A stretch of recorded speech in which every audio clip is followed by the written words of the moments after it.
It's that time of the year where I have to give you my prediction for the NBA Finals, the Cavs Warriors, the trilogy, part 3. And I'm going to break down this series as well. Even though the Golden State Warriors, they're known as the super team, they're not that much better than the Cavs. It is evenly matched, and it's because of the matchups. The Warriors, they have strengths, but they also have weaknesses. And the Cavs, they're one of the few teams in the league that can capitalize on those weaknesses. The biggest matchup of the series will obviously be LeBron James versus Kevin Durant. For the Cavs to win, LeBron, he has to outplay Durant. He's got to stop him. He's got to neutralize him. Just like we saw the San Antonio Spurs do in Game 1 with Kawhi Leonard. Before Kawhi got injured, they were killing them. And LeBron can do exactly that. So he's got to make sure that every game he's outplaying Durant. He's scoring more points. He's putting pressure. He's getting people in foul trouble. And that's not too much to ask of LeBron James. You've got to do better than your matchup in the finals if you want to win. The next big matchup, Kyrie and Steph Curry. Kyrie has the edge here. There's nobody on the Warriors that can defend him. They can't keep him out of the lane. It doesn't matter if it's Curry or Klay. It doesn't matter if they put Iggy. They can't put Iggy because they have to put Iggy on LeBron. They've got to have Draymond on LeBron. He's going to be getting anywhere he wants, into the lane, layups. I mean, you saw it on Christmas Day. He scored the game winner over Klay. And Curry has no defense. Curry's going to have a great finals, but so is Kyrie. So that one's pretty much even. It's going to be very interesting to watch. But now the series is going to come down to a few players. For the Warriors, it's going to be Klay Thompson. He hasn't really done that much in the playoffs so far. We haven't really been talking about him. He's just been chilling. He's there, but he hasn't exploded yet. And I think he's going to explode in these finals.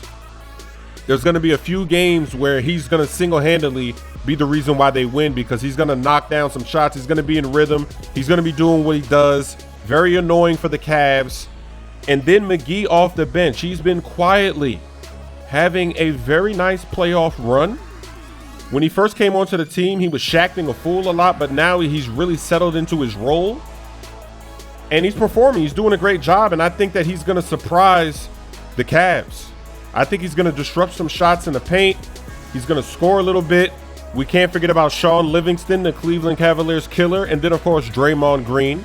He won't be there every game, but he's definitely going to have his impact, and he'll have a game or two where he's going off. Now, for the Cleveland Cavaliers, the surprise is going to be Darren Williams off the bench. I think he's going to have a very good finals performance. He's just been hiding there all playoffs, but very solid, and he's been gaining confidence through the Eastern Conference Finals. He's going to spark that bench lineup because they don't really have anybody off the bench that can create their own shot. J.R. Smith, he's not very aggressive. He's very hesitant. I mean, he does have his games where he's making shots, but I don't think he's going to show up every game. Kyle Korver, great shooter, but defensively, he's not going to give you much against this Golden State Warriors team. I think he'll be more of a liability than a positive on the court. So I don't see him having much of an impact. With all this being said, my prediction is that the Cleveland Cavaliers will not repeat. They will lose this time in 6 games to the Golden State Warriors. I feel like LeBron James, he's going to have a game or two where it's a bad game, or Kevin Durant is just simply going to outplay him. And he can't afford to have any games like that.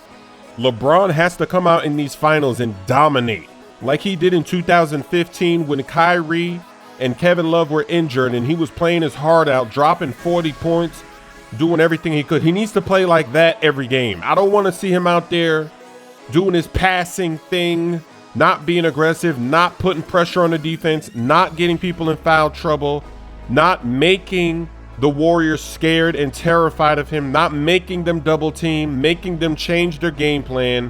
I don't trust guys like Kevin Love and J.R. Smith to have big games.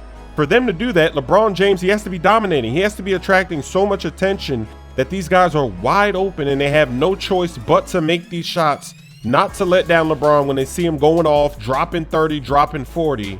LeBron has to pass the ball with a purpose. Don't just come down the court and pass. Attack and make them make you pass. If he plays like that, the Cavs will win the championship. If he plays like that every single game, they will win. They will beat this super team. But I don't trust that he's going to do that. I don't think he is. We all see this from LeBron James, and we don't understand it. We don't understand when he just starts passing and he's passive and he's not being a beast. He's not bullying people. It makes no sense, but he does that, and I think he's going to do that in this series. But I would love for LeBron to just dominate. I would love to see LeBron James dominating every single game. I don't think that's going to happen. I think Kevin Love is going to disappear in these finals. I think he's going to have a very bad finals. And I think J.R. Smith, he's also going to disappear. I would love to be wrong. I would love for LeBron James to go out and put on the best finals performance we have ever seen. I would love that. And I was wrong last year. I predicted that the Warriors would win last year. They were up 3-1. And then Draymond Green got suspended. Bogut got injured. There's really no excuses. They lost. They blew a 3-1 lead. I was wrong last year. Maybe I'll be wrong this year. Let me know in the comment section who you have winning the finals. And let's watch and enjoy starting tonight. Oh, MJ with the steal. One player to beat. Oh! Oh my gosh. The GOAT from the free throw line. Oh my gosh. That's GOAT behavior. The GOAT with the float from the free throw line. Is this a fake video?